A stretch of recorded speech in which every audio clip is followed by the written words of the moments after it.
نحمد ونصلي على رسوله الكريم اما بعد فاعوذ بالله من الشيطان الرجيم بسم الله الرحمن الرحيم وعن ابي هريرة رضي الله تعالى عنه ان رسول الله صلى الله عليه وسلم قال من رآني في المنام فقد رآني فإن الشيطان لا يتمثل في صورتي صدق اللہ العلی العظیم۔ حضرت ابو ہریرہ رضی اللہ تعالی عنہ سے روایت ہے کہ رسول اللہ صلی اللہ علیہ وسلم کا ارشاد ہے کہ جس نے مجھے خواب کے اندر دیکھا تو گویا وہ اس طرح ہے کہ گویا اس نے مجھے حقیقت میں دیکھ لیا، کیونکہ شیطان میری شکل اختیار نہیں کر سکتا۔ اصل میں یہ رسول اللہ صلی اللہ علیہ وسلم کا ایک معجزہ ہے کہ شیطان اس کی صورت اور اس کی ہیئت جو ہے اور اس کی جو اس رسول اللہ صلی اللہ علیہ وسلم کا جو حلیہ مبارک ہے وہ اختیار نہیں کر سکتا، اور یہ ایک حقیقت ہے، تمام علماء کا اس کے اوپر اتفاق بھی ہے۔ لیکن علماء نے اس کے تفسیر میں یہ بات لکھی ہے کہ اس سے یہ مراد نہیں لیا جا سکتا کہ کسی نے رسول اللہ صلی اللہ علیہ وسلم کو خواب میں دیکھا تو یہ اپنے اوپر اس طرح کا حکم لگائے جس طرح صحابہ کرام رضوان اللہ تعالی اجمعین تھے، یعنی رسول اللہ صلی اللہ علیہ وسلم کے صحابہ ہونے کی حیثیت انہیں نہیں دی جائے گی۔ اس کے بارے میں بعض علماء نے اس طرح کہا ہے، اس کی تفسیر میں یہ مختلف قسم کی تعویلات کی ہیں اور بتایا ہے کہ رسول اللہ صلی اللہ علیہ وسلم کی اس سے مراد یہ ہے کہ کوئی شخص اگر مجھے خواب کے اندر دیکھتا ہے تو ایک تو شیطان میری شکل میں نہیں آ سکتا، دوسری بات یہ ہے کہ یہ رسول اللہ صلی اللہ علیہ وسلم کے زمانے میں تھا کہ آپ صلی اللہ علیہ وسلم کو اگر کوئی خواب میں دیکھتا تو اسے ہجرت عطا ہو جاتی، ہجرت نصیب ہو جاتی، اور اس کی ملاقات رسول اللہ صلی اللہ علیہ وسلم سے ہو جایا کرتی تھی۔ اور بعض علماء نے اس کے یہ معنی مراد لیے ہیں کہ جو شخص رسول اللہ صلی اللہ علیہ وسلم کو خواب میں دیکھے گا تو اللہ تبارک و تعالی قیامت کے دن رسول اللہ صلی اللہ علیہ وسلم کا دیدار اسے نصیب فرمائیں گے۔ بہرحال حدیث کا مقصد جو بھی ہو، لیکن یہاں صحابیت مراد نہیں لی جائے گی، بلکہ ایک رسول اللہ صلی اللہ علیہ وسلم کا جو دیدار ہے یہ یوں سمجھ لیجئے کہ اس کی نیک بختی ہوگی اور اس کے نیک اعمال کی طرف رہنمائی کی طرف اس کا ایک اچھا اقدام ہوگا کہ جس سے رسول اللہ صلی اللہ علیہ وسلم کی زیارت ہو جائے۔ علامہ محمد ابن سیرین رحمۃ اللہ علیہ کے پاس جب کوئی آیا کرتے اور اس سے یہ کہا کرتے کہ میں نے رسول اللہ صلی اللہ علیہ وسلم کو خواب میں دیکھا ہے، تو محمد ابن سیرین رحمۃ اللہ علیہ ان سے فرمایا کرتے تھے کہ تم نے رسول اللہ صلی اللہ علیہ وسلم کو کس طرح خواب میں دیکھا، یعنی رسول اللہ صلی اللہ علیہ وسلم کا حلیہ کس طرح تھا، رسول اللہ صلی اللہ علیہ وسلم کی حالت اور کیفیت کے بارے میں معلومات اور رسائی حاصل کیا کرتے تھے۔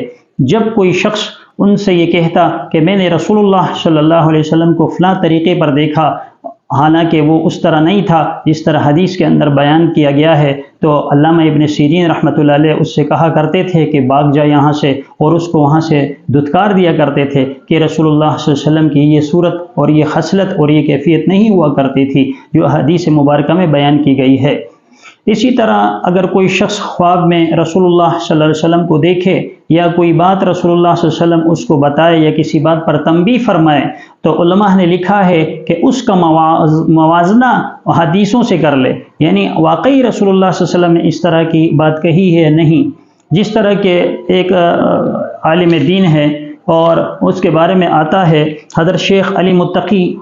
سے منقول ہے کہ ایک شخص ایک فقیر تھا،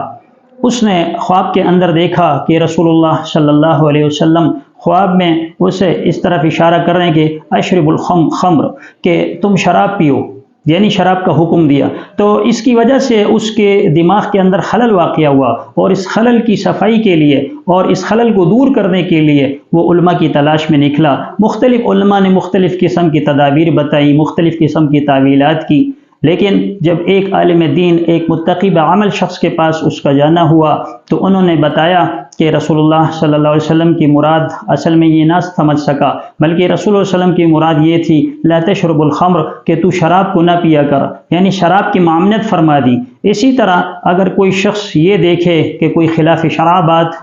اپنے خواب کے اندر دیکھے تو اس کو رسول اللہ صلی اللہ علیہ وسلم کی طرف منسوب نہ کرے، بلکہ علماء کرام سے جو ہے رابطہ کرے۔ وہ جو باعمل اور متقی اور پرہیزگار علماء کرام ہوں گے انشاءاللہ اس کے خواب کی تعبیر فرمائیں گے اور اس کی اصلاح کا ذریعہ بنیں گے۔ جیسے کہ ایک عورت نے خواب میں دیکھا، حضرت علامہ محمد ابن سیرین رحمۃ اللہ علیہ کا زمانہ تھا،